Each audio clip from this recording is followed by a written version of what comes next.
옆에 계신 분하고 이렇게 인사하겠습니다. 잘 되고 있습니다. 예, 행복합니다. 예, 기도하면 됩니다. 아서 랭크라는 사업가가 있었습니다. 사업을 하는 사람들만 다 스트레스 받는 게 아닌데 사업하시는 분들도 매우 어렵죠. 주야로다가 사업에 대한 고민하고 걱정거리 있고 또 항상 내일에 대한 생각을 하지 않는 분이 없잖아요. 그 사업이 불확실한 미래에 대한 전망 때문에 늘 마음이 불안하고 초조한 가운데 시간에 쫓기는 생활을 늘 했습니다. 그러던 어느 날 그가 한 가지 지혜를 생각해내게 됩니다.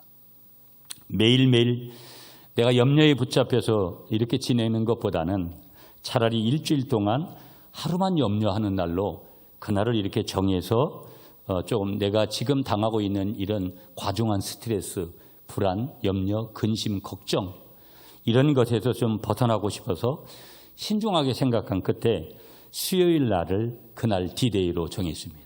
그래서 수요일에 염려 상자를 다 모았습니다.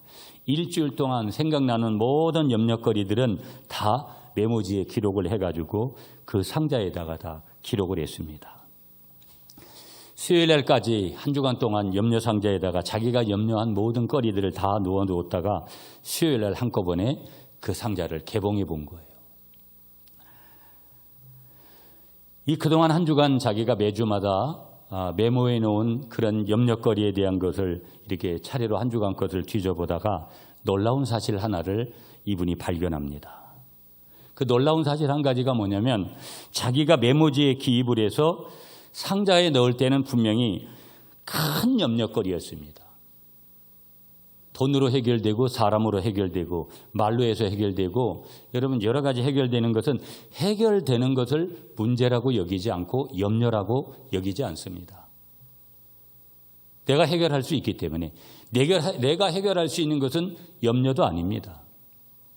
적어도 염려했다라는 것은 내가 어느 정도 해결할 수 있는 길이 없다라는 것을 전제로 하고 있는데 내가 분명히 넣을 때는 큰 염려거리라고 그렇게 넣었는데 일주일이 지났습니다. 시간이 일주일이 지난 한 주간이 지난 그때 다시 그 염려거리를 다시 그 메모지를 점검해 보니까 매우 대수롭지 않은 그런 문제로 탈바꿈이 되어져 있더라는 거예요.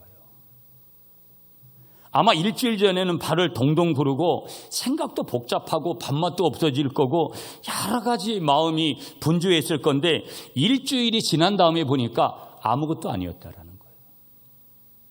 가끔 교회 안에서도 싸움들을 하고 갈등을 빚고 또 직장에서도 가정에서도 친구 간에도 가끔 뭘 싸웠는데 갈등한 요인을 보면 아무것도 아닌 거 가지고 놀라워요. 배우지 못한 사람도 그렇지만 많이 배운 사람도 정치를 한다는 사람들도 별거 아닌 거 가지고 싸움질을 해요. 갈등을 빚는 것이죠. 부부간에도 얼마든지 그럴 수 있는 것이죠. 사실 그렇다라는 거예요. 염려라는 것을 가만히 우리가 한번 좀 생각해 보면 당시에는 굉장히 심각해서 갈등을 빚고 여러 가지 문제들을 야기해서 심지어는 싸움까지 하고 그렇게 후유증을 남기지만 가만히 뒷정리를 하다가 가만히 또 이렇게 뒤돌아보면 그것이 정말 당시에는 심각했지만 그 뒤에 가보면 아무것도 아니었다라는 것을 자연스럽게 알게 되고 어떤 때는 상대방에게 미안한 마음이 생기기도 하고 이미 깨어진 것 때문에 굉장히 힘들어하는 또 다른 염려를 해야 되는 그런 경우가 우리에게 있는 것이죠. 우리에게 나타나는 염려란 어떻게 보면 이런 특성을 가지고 있다. 처음에는 심각했지만 몇 날을 지나서 보면 아무것도 아니더라. 저와 여러분들이 사람이잖아요. 사람들은요, 예수를 믿건 예수를 믿지 않든지 지나친 염려를 하지 않아도 될 염려에 사로잡혀서 사는 사람들이 오늘을 살아가는 사람들은 훨씬 더 많습니다. 매스컴이 좋은 정보를 전달해 주는 것도 있지만 과하게 우리들에게 염려하고 걱정해야 될 거리들을 계속해서 우리에게 제공하는 영역도 부정적인 영역도 훨씬 많이 있다라는 거예요. 하나님이 왜 성경을 통해서 하나님 너희도 염려를 내게 맡겨라. 하나님께서 왜 그 염려를 나에게 맡기라고 말씀하셨을까? 가만히 생각해 보면 우리가 깊이 이런 내용들을 우리가 볼 수 있다고 여겨집니다. 염려라는 거 아주 대단한 병이 아닐 수도 있지만 그럴 수도 있다라는 거. 그래서 이 염려하는 것, 과도하게 그렇게 행하는 것 당연히 치유돼야 되죠. 어떤 이든지 인생을 살아가면서 지금도 어제도 내일도 염려를 하지 않을 사람은 없습니다. 그러나 지나친 선을 넘어버리는 염려를 할 때 그것은 치유의 대상이 될 수밖에 없다라는 거. 어떤 통계를 보니까 2차 세계대전 때 여러분 통계를 보니까 이런 재미난 통계가 나왔어요. 실제 총에 맞은서 2차 세계대전 때 죽은 사람이 35만 명이라는데 내가 혹시라도 총에 맞아서 죽을 거 아닌가. 또 어떻게 보면 우리가 이 전투에서 승리할 수 있을까? 패배하게 하면 어떻게 될까? 내가 고향으로 돌아갈 수 있을까? 조국 땅을 다시 밟을 수 있을까? 뭐 여러 가지 전쟁의 공포 속에서 찾아오는 그런 두려움들, 염려 가운데 불안해하다가 실제적으로 심장마비로 죽은 사람이 통계로 100만 명이라는 거예요. 여러분 병원에 한번 가면 참 불치병 걸리시고 이런 분들 이렇게 보면 가끔 그런 생각 안 듭니까? 나도 건강검진도 한번 해봐야 되고 나도 또 여기가 이런데 저 사람하고 나하고 똑같은 증상인데 내가 그런 건 아닌가? 얼마든지 우리는 그렇게 유추하고 생각하고 미래 짐작하고 우리가 불안해하고 염려하는 그런 것이 건강의 영역이든 어떤 영역이든 건강은 절대 자랑할 게 못 되고 어떤 영역에서든지 우리가 자랑할 수 없는 것이기에 성경은 분명히 선줄로 알거든 너는 반드시 넘어질 거기 때문에 조심하라고 하는 것은 우리에게 주는 메시지가 특별한 것이거든요. 총에 맞아 죽은 사람보다 심장마비로 죽은 사람이 요인이 뭐겠어요? 전쟁이라는 거 우리는 경험을 못 해봤지만 여러분 현대전의 전쟁이라는 것은 6.25 전쟁 그 당시와 전쟁하고 상상을 초월하는 겁니다. 우리는 코로나19로 인해서 여러 가지 힘든 과정들을 겪지만 마지막 종말의 때 예수님이 오시는 그때는 이거하고 비교가 되지 않는 거예요. 그때는 물로 심판이 아니라 불로 심판인데 이 정도도 견디지 못하면서 마지막 때를 우리가 견뎌낼 수 있을 것 같아요.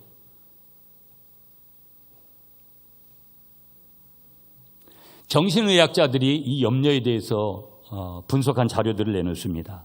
고혈압이 있고 저혈압이 있고 류마티스, 신장, 관절, 좌결, 신경통, 위장병 뭐 다양한 질병들 제가 알기로는 3만 가지가 넘는 질병이 우리 인간에게 질병으로 찾아오는데요. 어느 때에 어떻게 올지 모르고요.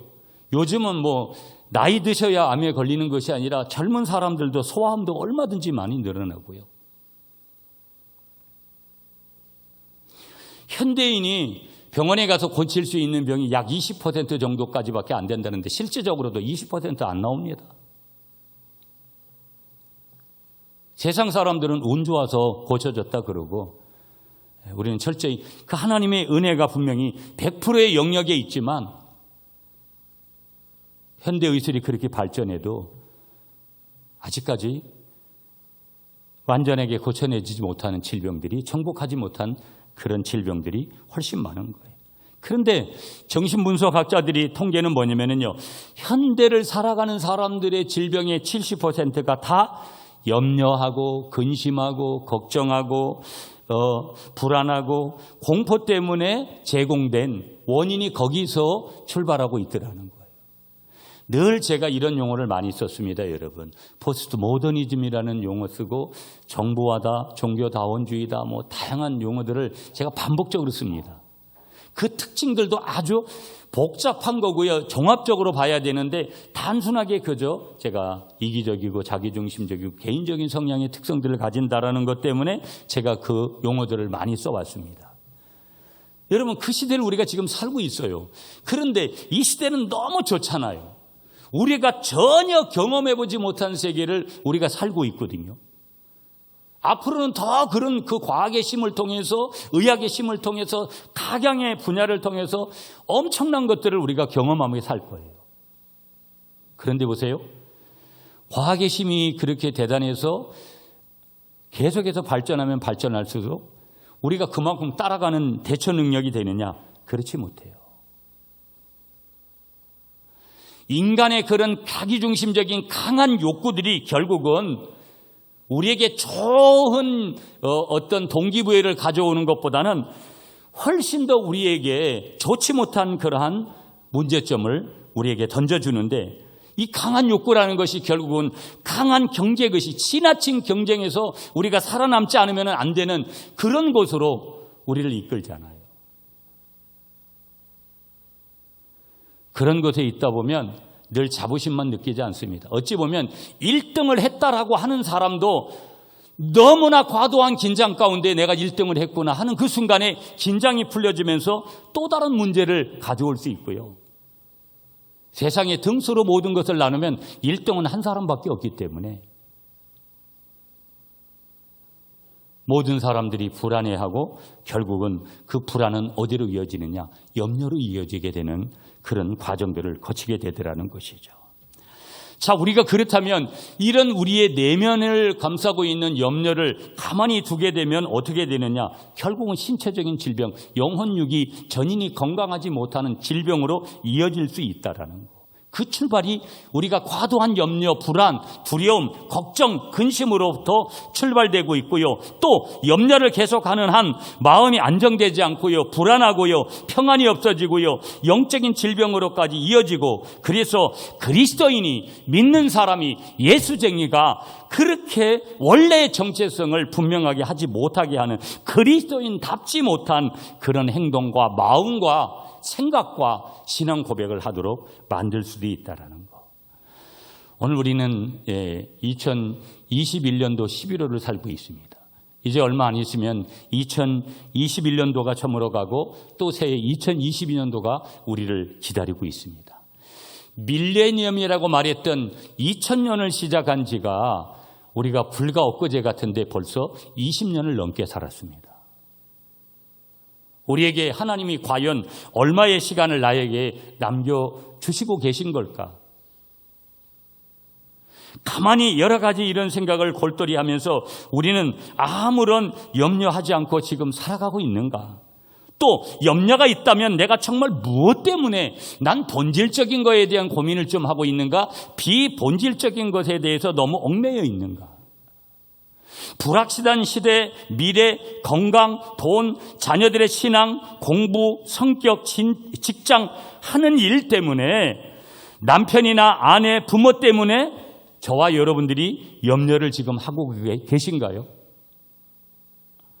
오늘 이 복잡한 세상에 염려가 더 늘어난 사람들이 훨씬 더 많습니다. 나만 염려 안 해요. 걱정 안 해요.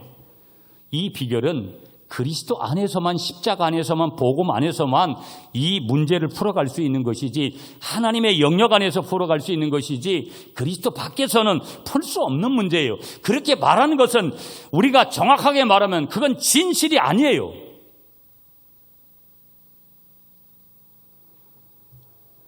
그럼에도 불구하고 전제 하나가 있어요, 여러분.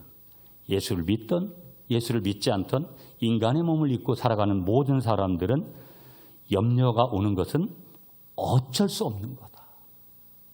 어찌 보면 적당한 불안, 적당한 염려는 건강에도 이롭고 우리가 하나님 앞에서도 그것은 매우 이로운 것이다.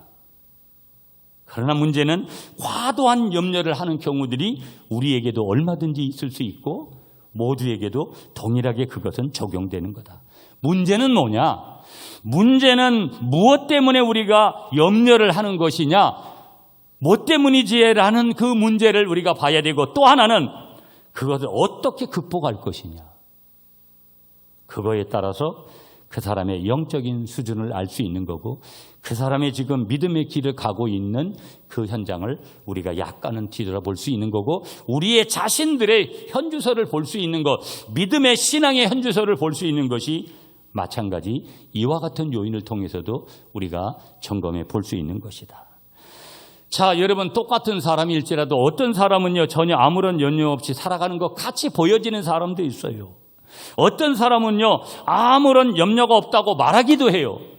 그러나 어떤 사람은 끊임없이 만나면 그렇게 말하고 끊임없이 염려가 아닌 것 같은 것도 염려라고 그렇게 주장하면서 난 이렇게 많은 염려 가운데 살아가고 있다고 해요.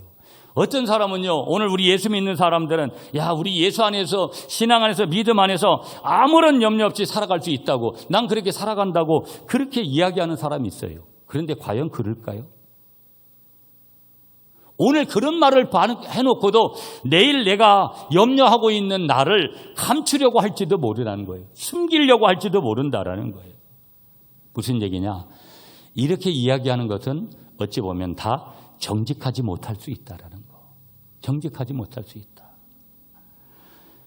전제가 뭐냐? 어떤 사람이든지 희노애락을 누리면서 또 그것이 남녀노소를 막론하고 또 배운 정도와 환경과 그 모든 것들을 초월해서 사람은 전혀 염려하지 않고 살아갈 수 없는 것이고, 더 이 염려는 지극히 정상적인 사람들이 일상에서 경험하는 거라는 거. 어떤 정신적인 문제가 있고 어떤 육체적인 문제가 있는 그런 사람들에게만 염려가 오는 것이 아니라 지극히 정상적인 생활을 하는 사람들에게 찾아오는 경험이라는 거예요. 자, 여러분, 오늘 우리가 이제 빌립보서를 오늘 본문으로 봐요. 오늘 본문 말씀을 기록한 사람이 사도 바울이잖아요. 사도 바울이 기록한 성경이 약 13개 정도 되는데요. 이 빌립보서, 에베소서, 골로새서, 빌레몬서, 이거를 옥중서신이라고 불러요. 바울이 옥에서 기록한 성경 말씀이라 이 말이에요. 바울은 아무런 염려 없이 살아간 초인이 아니었다라는 거예요. 특별히 고린도후서 2장 12절 13절에 보면은요, 바울은 디도를 고린도 교회 문제 해결을 위해서 보내놓고 결과가 너무 궁금한 거예요. 그렇게 해서 기다리지 못하고 드로아로 디도를 마중 나갔지만 거기서 디도를 만나지를 못합니다. 누구를 마중 나갔어요, 여러분? 그것도 여러분 공항에 갔어요. 비행기를 타는 횟수가 적은 부모님이 온다 그래서 도착 시간에 맞춰가지고 나갔는데 부모님 몇 시간째 나오지를 않는 거예요. 그리고 그만 그 비행기를 타고 오시질 않았다고 생각해 보세요. 비행기를 타든 배를 타든 기차를 타든 무엇이든 지금이야 훨씬 핸드폰으로 연락을 해보고 뭘 취할 수 있지만 이 당시에는 그런 게 어디 있어요. 만나지를 못했어요. 바울은 마음이 편치 못했겠죠. 당연히 염려가 되어서 다시 마게도냐로 갔다고 성경 기록을 하요. 또 고린도후서 11장 28절에 가보면은요, 늘 사도 바울은요 고린도 교회를 생각하면서 염려했다고 기록하고 있어요. 바울이 누구입니까? 어떻게 보면 방언도 깊이 하는 사람이고 늘 기도했던 사람이에요. 그런 영적 세계를 깊이 경험했던 사람이에요. 하나님 앞에 그렇게 인정받았던 사람이에요. 쓰임받았던 사람이에요. 그 사람도 지금 여러 성경 여러 곳에서 염려를 했다고 우리에게 알려줘요. 영적인 거장은 염려하는 것이 덜할 수도 있겠지만 염려하지 않는 그런 범위 내에 있는 것이 아니고 특별한 사람만 염려하는 것이 아니라 이 땅에 인간의 몸을 입고 살아가는 신앙 안에 있든 신앙 밖에 있든 모두가 다 그럴 수 있다는 거. 그런데 보세요. 오늘 말씀은요, 사도 바울이 특별히 감옥에서 빌립보 교회 성도들에게 쓴 편지거든요. 사도 바울이 같이 있었던 감옥 보면은요, 바울은요, 메인 상태에서 어떻게 될지 알 수 없는 가운데 마지막으로 로마의 황제 앞에서 판결을 받을 수 있는 기회만 남겨놓고 몇 년을 지내게 되는데요. 그때 그 감옥에서 석방될 가능성이 전혀 없습니다. 그 석방될 가능성이 전혀 없는 상황을 앞에 두고 바울이, 여러분, 그 바울을 가만히 보면 왜 아무런 걱정거리가, 염려거리가 없겠어요? 그도 인간인데. 그러나 보세요. 이 염려라는 것을 어떻게 보고 있느냐. 오늘 성경을 통해서 우리에게 말씀 주실 건데요. 우리가 미리 보면 인간의 편에서 이 염려라는 이 단어를, 부정적인 단어죠. 그래서 인간의 편에서 보면 철저히 삶의 쓰레기입니다. 이 단어는 부정적인 단어이기 때문에 나하고 함께 가서는 안 되는 단어예요. 과감하게 쓰레기이기 때문에 쓰레기는 버리는 거예요. 버려버려야 될 단어라는 거예요. 여러분을 오늘 이 아침에 축복합니다. 여러분이 지금 말씀을 들으면서도 이런저런 염려거리가 있다면 그것은 철저히 여러분이 버려야 될 쓰레기라는 것을 인식하시고 인정하시고 그 쓰레기는 다른 거 없습니다. 첫째, 과감하게 버려야 될 줄 믿습니다. 과감하게 버리는 거. 아까워야 될 이유가 없어요. 쓰레기를 아까워한다? 내가 잘못 버린 것은 그 쓰레기통에서 취하려고 하지만 과감하게 버리는 거. 염려는 과감하게 버려야 될 세상이라는 거. 아멘이시죠? 또 한 가지를 가르쳐 주는데 그러므로 이거는 주님께 맡겨야 된다라는 거예요. 아멘이세요? 무슨 얘기냐? 염려는 그대로 두면 안 된다. 병이 될 수 있고 하나님과의 관계에서 문제가 생길 수 있고 인생의 건강한 삶을 살아가는데 방해 요소가 돼야 된다. 반드시 처리돼야 되는데 사람들은 이런 염려로부터 벗어나기 위해서 취하는 행동들이 있습니다. 어려움이 왔습니다. 염려가 왔습니다. 사람들에게 갑니다. 세상 사람들은 당연히 그럴 수 있죠. 그러나 하나님은 오늘 사람에게 가는 것을 먼저 가르쳐주지 않고 계시고 하나님께로 먼저 가라고 먼저 기도하라고 우리에게 말씀을 주시는 줄 믿습니다. 사람들은요, 술을 한 잔 먹어보면 해결해 보겠다고 술에 의존을 합니다. 노래방에 가서 막 몸을 흔들어대면서 노래를 부르고 나면 뭐가 금방은 시원한 것 같지만 또 밀려오는 것이 있습니다. 똑같은 그 이상으로. 심지어는 어떤 사람들은 마약을 하기도 합니다. 그리고 심지어는 예수 믿는 사람들 중에서도 점쟁이를 찾아가서 부적을 사서 몸에 지니고 다니고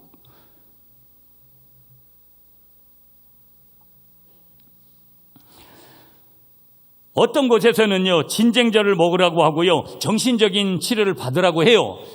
해야 돼요. 이런 부분들 의학적인 접근도 해야 돼요. 정서적인 부분도 점검해야 돼요. 관계도 점검해야 돼요. 믿음도 점검해야 돼요.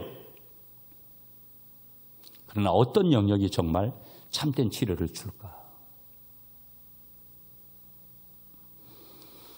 우리 이런 전제 속에서 어떻게 그러면 이 염려를 치료할 수 있는 것인가? 오늘 빌립보서 4장을 통해서 하나님께서 주시는 그 해답을 좀 찾아볼 필요가 있는 것이죠. 우리가 세 가지를 볼게요. 먼저 첫 번째 오늘 본문 가셔서 6절을 보겠습니다. 6절을 여러분이 한번 읽어주세요. 6절 말씀 시작.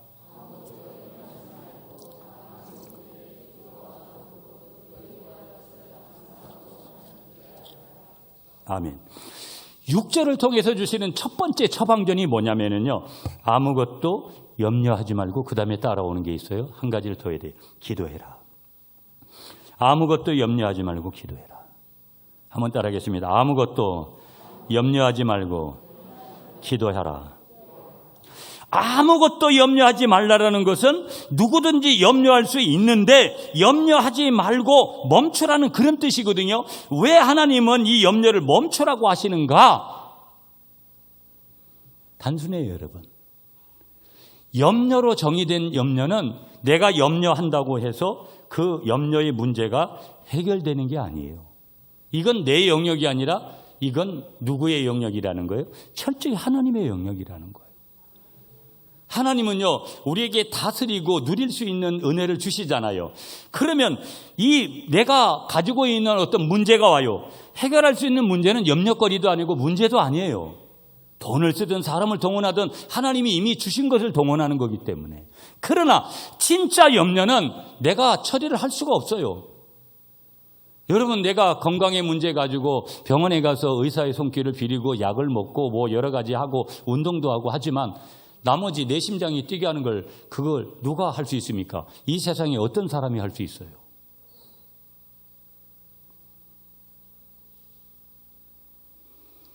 저희 어머니도 근간에 계속 주기적으로 병원에 입원하세요.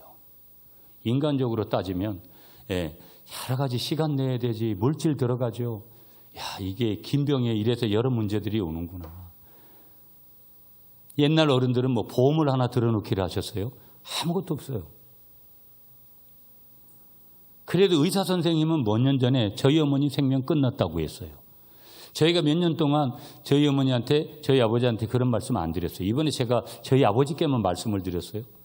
그래도 하나님은요, 지난 3년을 지켜주셨고 지금도 저는 그것을 분명히 믿어요. 의사 선생님은 상담을 해도 회의적인 얘기를 많이 줬어요. 오늘 우리 어머님의 생명이 끝나도 그게 하나님의 뜻이에요. 1년 뒤에, 2년 뒤에, 10년을 더 살게 하셔도 그게 하나님의 뜻이에요. 저희 어머니에게만 그런 것이 아니라 저에게도, 여러분들에게도 그건 동일한 법칙이에요. 그러나 내가 할 일도 운동을 열심히 하고 음식을 가리고 여러 가지 스트레스 안 받으려고 하는 노력을 하는 거, 건강을 위해서도 우리가 할 수 있는 것이죠. 자, 여러분 보세요. 여기 6절에 아무것도 염려하지 말고, 헬라어 메덴, 메림, 나테. 이건 뭐냐면 금지를 나타내는 현재 명령이에요. 지금 명령하는 거예요, 하나님이요. 너 염려하지 말라는 거예요. 염려, 지금 하고 있는 그 염려 중단하라는 거예요. 이런 뜻이거든요. 명령이에요, 이건 명령. 군사적인 용어입니다. 저와 여러분들이 당면한 문제가 있죠. 저에게도 있습니다, 여러분. 여러분들에게도 다 있어요. 그런 당면한 문제에 대해서 걱정하거나 초조해하거나 불필요한 관심을 거기다가 쏟지 말라라는 거예요. 내가 암에 걸리면 어떠나? 또 내가 암에 걸렸어요? 여러분, 그런 나머지 모든 건 똑같아요. 걸렸으나 걸리지 않았으나의 차이는 아무것도 없어요. 뭐예요? 전제 하나는 내 생명이 주님 손에 있다라는 거. 다른 게 없어요. 자, 해결책을 말씀해 주시잖아요. 6절에서 그 해결책을 하나님이 제시하시는데 기도와 간구라고 말씀하세요. 이중 강조를 하셔요. 같은 말이에요. 기도와 간구라는 것은 한마디로 그냥 기도해라고 쓰면 되는데, 기도와 간구, 물론 조금은 해석이 조금 다르게 할 수 있지만 그냥 똑같은 말이에요. 근데 왜 반복했을까? 다른 거 아니에요. 기도가 방법이기 때문에 내가 할 일은 기도하는 것밖에 없으니까 기도하라는 거예요. 아멘이세요? 그러면서 이때 우리가 가져야 될 중요한 한 가지, 믿음을 가져야 됩니다. 예배자로 서야 됩니다. 말씀을 읽어야 됩니다. 그건 마땅한 거고요. 당연한 거고요. 여기서 우리가 가져야 될 가장 중요한 자세 하나가 뭐냐면 로드십을 인정하는 거예요. 예수님이 나의 주인이라는 예수 그리스도의 주재권, 하나님이 나의 주인이시라는 것을 인정하는 거, 이게 중요해요. 여러분, 제가 이제 기도원 집회나 이런 부분들을 가서 늘 말씀드리는 게, 여러분, 우리가 하나님은 지금도 암을 낫게 하시고 낫게 하시잖아요. 제일 중요한 건 뭔지 아세요? 내가, 하나님이 나를 암을 낫게 하시면 어떻게 살 건가가 중요하거든요. 치유사역을 하면서 느끼는 게 뭔지 아세요? 이제 신앙 없는 사람들이 치유받으면 다 그냥 그 즉시로 가버립니다. 많은 사람들이. 그걸 하나님이 모르시겠어요? 우리는요, 내가 어떤 것에서 기도응답을 받으려고 하는 것이 중요한 것이 아니라 우리에게 있어서 가장 중요한 것은요, 그 이유를 하나님 앞에 설명하는 거예요. 내가 왜 더 살아야 되고, 내가 더 건강해야 되고, 내가 이 문제 앞에 응답을 왜 하나님이 주셔야 되는 건지에 대한 것들을 하나님 앞에 이해를 구하는 것이, 응답을 구하는 것이 아니라 그 타당한 이유를 제시하는 것이 굉장히 중요해요. 우리 아이들이 큰 돈을 갑자기 달라고 얘기했어요.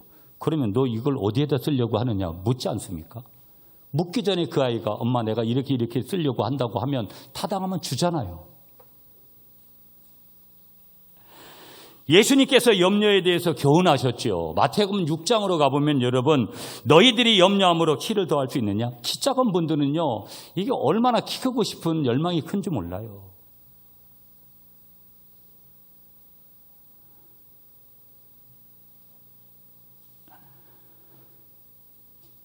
그렇게 말씀하시면서 예수님께서 뭐라고 답을 주시냐면요, 다른 말 주시지 않았어요. 기도하라고. 그러면서 마태복음 6장에 보시면은요, 예수님이 주기도문을 통해서 이렇게 기도하라고 기도까지 가르쳐 주시는 거예요. 그 말은 기도가 그만큼 중요하기 때문이에요.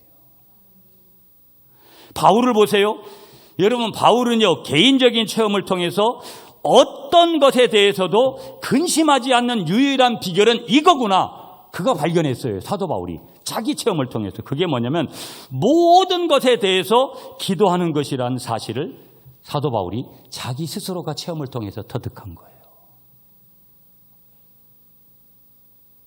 우리는 많은 사람들이 예수를 믿으면서도 예수 믿는 맛이 뭔지를 모르는 사람들이 많고요. 예배를 드리는 맛이 무엇인지를 모르는 사람이 많고요. 기도를 드리는 맛이 뭔지를 모르는 사람들이 많아요. 제가 가끔 유튜브를 좀 보거든요. 근데 이제 우리 한국의 유튜버들이 여러분 동남아나 다른 나라에 가서 유튜버 활동들 많이 하거든요. 수익도 되기 때문에. 인도네시아에 가서 젊은 청년 24살짜리가 유튜버가 가서 이 인도네시아 이제 청년 가정하고 함께 거의 살아가다시피 하는 그런 내용들을 보는데요.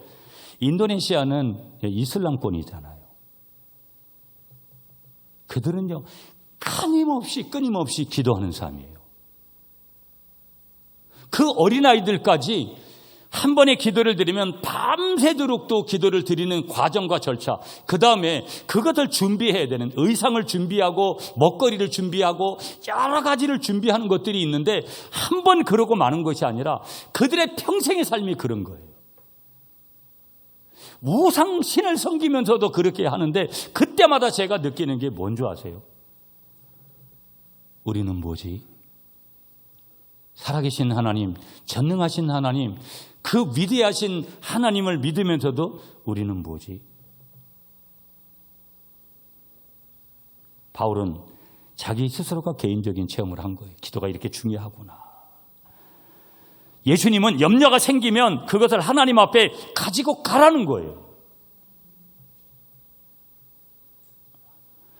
6절을 다시 보세요, 여러분. 6절에 보시면 기도에 대해서 비슷한 표현을 아까 말씀드렸어요. 기도라는 단어가 나오고 우리가 잘 아는 대로 두 번째 간구라는 단어가 나오고 동사 하나가 끄트머리에 나와요. 아뢰라. 똑같은 거예요. 아뢰다. 기도를 얘기하는 거예요. 그러니까 기도라는 단어를 3번 반복해서 썼어요. 한 절에서.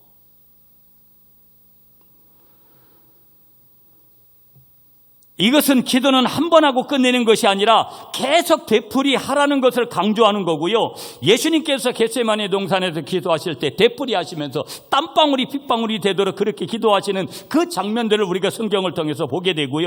여기 간구라는 이 표현은요, 간절하게 구체적으로 이런 뜻을 담고 있는 거거든요. 아주 염려가 되는 것을 구체적으로 간절히 하나님께 기도하라는 거예요.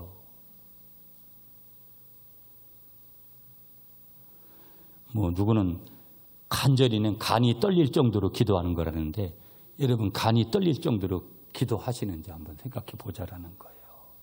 그리고 조건 하나를 더 다는데, 감사함으로 기도해라. 조건 하나를 감사로 달아요. 그런데 여러분, 여기서 하나 좀 점검하고 넘어갈 게, 오늘 4절 5절부터 시작하잖아요. 4절에서 하나를 점검해 봐야 돼요. 주 안에서 항상 기뻐하라. 내가 다시 말하노니 기뻐하라. 여러분, 내가 정말 이 염려의 현장에 있으면서 결국은 염려한다라는 것은 이 기쁨을 잃어버리는 거예요. 샬롬 에이레네, 평강, 하나님이 주시는. 그러니까 내가 지금 기쁨이 없다. 여러분, 이거 심각한 거예요. 이렇게 교회 안에서 저희도 보면, 저게 좀 예수 믿는 게 맞나 싶을 정도로 이렇게 보여지는 식구들도 있어요. 어떤 조건 때문이 아니라 우리는 예수 믿는 그 자체 때문에 기뻐해야 돼요. 상황이 아니에요.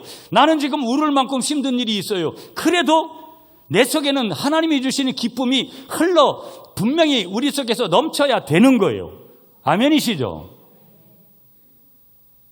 이게 말라버렸다, 여러분. 그럼 뭔가 내가 그 대책을 하나님의 은혜를 구해야 되죠. 그럼 은혜가 떨어졌다라는 건데, 그걸 사람이 대체해 줄 수 있습니까? 어떤 사람도 그걸 대체할 수가 없어요. 사랑하는 남편도 사랑하는 아내도 할 수가 없는 거예요. 또 한 가지, 여러분 5절을 보세요. 거기 5절 보시면 또 하나가 뭐냐면, 너의 관용을 모든 사람에게 알게 하라. 주께서 가까우시니라. 염려하는 사람이 관용이 있습니까, 여러분? 핑계는 다 저쪽 탓인데,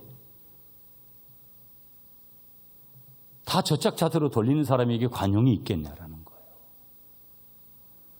그럼 이런 부분들이 사라지고 있다. 감사가 사라지고 있다. 원인이 뭘까? 내 쪽에 분명히 있을 거라는 것이죠. 그 주범이 염려라는 거예요. 그 염려를 동원해서 항상 나를 힘들게 하는 것은 악한 영들이고 사단의 역사라는 것이죠. 우리 성령 하나님이 그렇게 하실까요? 그렇게 있는 사람도 건져내시는 분이 성령님 아니겠어요?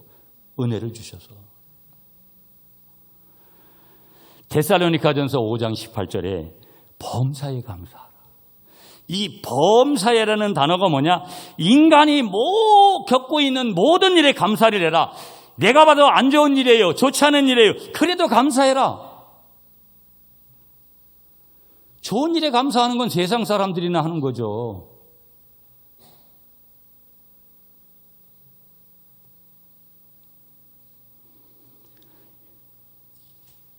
염려에 대한 하나님의 뜻이 뭐냐? 하나님의 계획이 뭐냐? 하나님의 목적이 뭐냐? 의도가 뭐냐?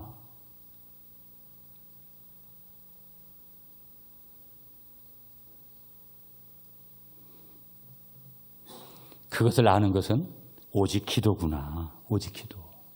그것을 해결하는 것도 오직 기도구나. 사도행전 1장 14절에 가보시면 여러분 마가의 다락방에 120명이 모였어요.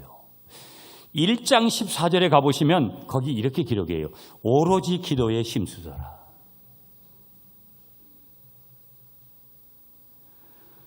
다니엘 기도회를 한참 하고 있어요. 어느 교회든지 다 목사님들 얘기 들으면 그렇더라고요. 여러분 이제 다 여러분이 왜 교회에 나오셔서 함께 기도하지 않고 그렇게 하는 이유들 안 나오시는 분들 다 이유가 있으시죠. 뭐 나는 집에서 합니다. 다 이유가 있을 거예요. 제가 늘 그런 얘기해요. 혼자 기도하는 것은 어떻게 보면 아주 중요하지 않아야 할 수도 있습니다. 자기 혼자 기도하는 습관을 자꾸 들이는 것은 나중에 어떤 문제를 크게 일으킬 수도 있어요. 교회 안에서. 항상 합심해서 기도하는 것이 매우 중요하고 개인 기도도 중요하게 여기시지만 합심해서 기도하는 것을 훨씬 더 하나님이 기뻐하시는 거예요. 근데 모이지를 않으려고 해요. 사람들이. 우리 교회도 보면 제가 늘 계속 보지요. 보면 너무 가슴이 아프지요. 저렇게 떨어지는 은혜에 눈물을 안 흘릴 수 없고 함께 눈물을 흘리고 함께 기도하는 것이 중요한데 코로나19가 위드 코로나로 가요, 여러분. 함께 생활하는 거예요, 이제. 언제까지 교회에 안 나오고 언제까지 그렇게 지날 것 같아요. 하나님이 손을 쓰실 때는 매우 우리의 상황이 심각해진 상황이 될 때 하나님이 그렇게 하시는 예들이 많잖아요. 왜? 하나님은 오래 기다리시니까. 오래 참으시니까. 교회든 가정이든 여러분 우리의 삶의 현장도 얼마나 어렵습니까? 그게 여러분 대통령 선거하고 나면 완전히 180도 개선이 돼서 그렇게 될까요? 좋은 대통령 뽑히도록 기도하는 거 맞지만 우리한테 그런 시절이 온다라는 거 기대하는 자체가 어려운 문제예요. 이 인생에 교회든 교회 밖에서든 가정에서든 어떤 것이든 코로나19 이후에 어떤 가정이 건강하게 지켜주고 어떤 가정의 자녀들이 건강하게 지켜주고 어떤 교회가 여전히 우뚝 서서 하나님의 영광을 드러낼까? 우리는 분명히 합심해서 말씀에 순종하는 교회인 줄 믿습니다. 모든 걸 내가 기도하고 말씀에 순종하면서 그 다음은 모든 걸 하나님 앞에 맡기는 인생, 맡기는 가정, 맡기는 교회.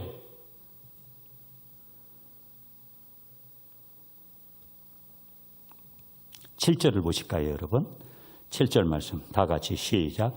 그리하면 모든 지각에 뛰어난 하나님의 평강이 그리스도 예수 안에서 너의 마음과 생각을 지키시리라. 예. 감사하면서 그렇게 기도할 때 그 다음에 이루시는 것을 보니까 염려가 있을 때 기도하면 하나님이 무엇이든지 다 들어주시겠다고 하시지는 않고 뭐라고 말씀하시는 거예요? 평강을 주시겠다, 그렇게 말씀하세요.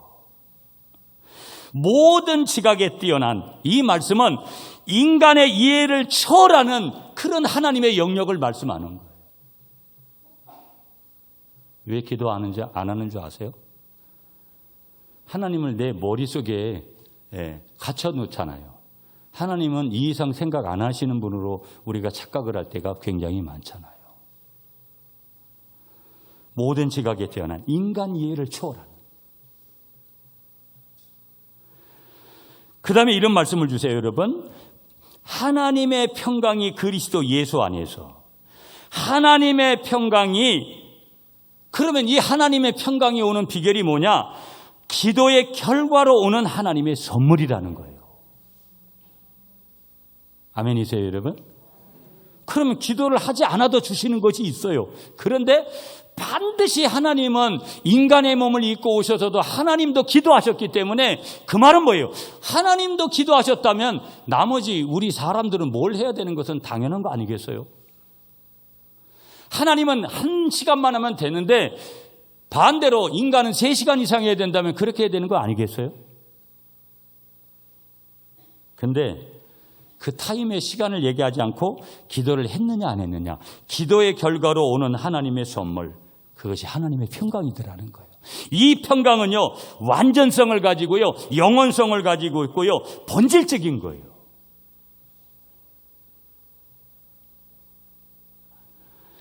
이 평강이 임하게 되면 어떻게 되느냐? 내 마음의 생각과 염려를 지켜주신다는 게 지키시리라, 군사적인 용어입니다, 여러분. 프루레인이라는 헬라어 단어 썼는데요. 군인들이 수비대처럼 지켜주는 거예요. 보초를 서는 군인들을 세워주시는 거, 군사용어로. 이게 무슨 얘기예요? 절대적으로 하나님이 그런 평강이 올 때 이 모든 것들을 지켜내신다, 응답하신다, 함께 하신다, 이런 내용을 말씀하고 있는 것이죠. 그래서 아까 제가 말씀드렸어요. 내가 기도할 때 요구보다 하나님 내가 이렇게 해주세요, 이렇게 해주세요, 이런 것들도 필요하지만 이유를 내가 이렇게 해서 이렇게 해주실 때 내가 하나님을 위해서 이렇게 하겠습니다. 돈은 달라고 하죠. 돈 주면 뭐 하는데요? 다 자기를 위해서 엉뚱한 데 그렇게 쓰려고 하는데.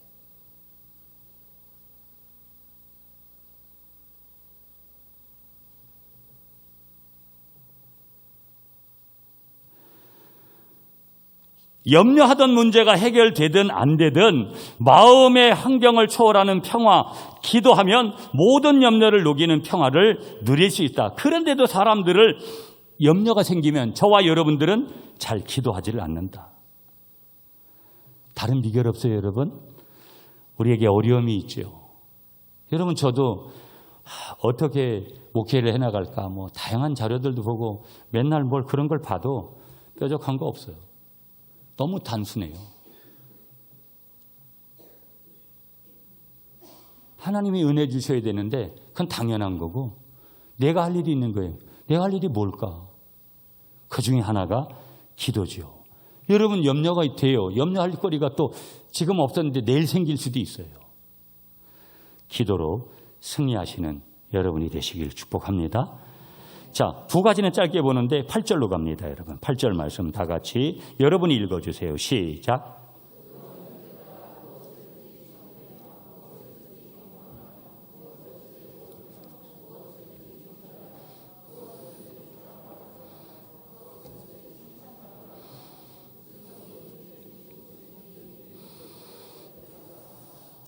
자, 2번째 하나님의 대안은 뭐냐면요, 이것들을 생각하라. 생각의 영성을 좀 점검하라는 거예요. 우리의 머릿속을 좀 점검해 보라는 거예요.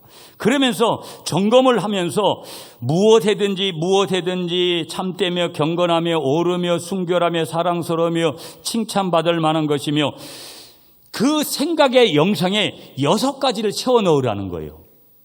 그걸 8절에서 말씀하세요. 그러면 내가 지금 생각하는 게 무슨 생각입니까? 가만히 보면 우리가 돈의 영역에서 벗어나지 못하는 경우들이 허다한 거고, 일반 사람들은 당연한 거고, 여러 가지 내 생각을 차지하고 있는 것들이 영역이 있어요. 하나님은 그런 영역을 말씀하시지 않았어요. 오늘 말씀하시고 있는 이런 영역들, 다 이건 쓰레기가 아니에요. 이건 내가 붙들어야 될, 반드시 채워넣어야 될 것이기 때문에 붙들어야 될 그런 단어들이에요. 이것을 어디다가 채워넣으라는 거예요?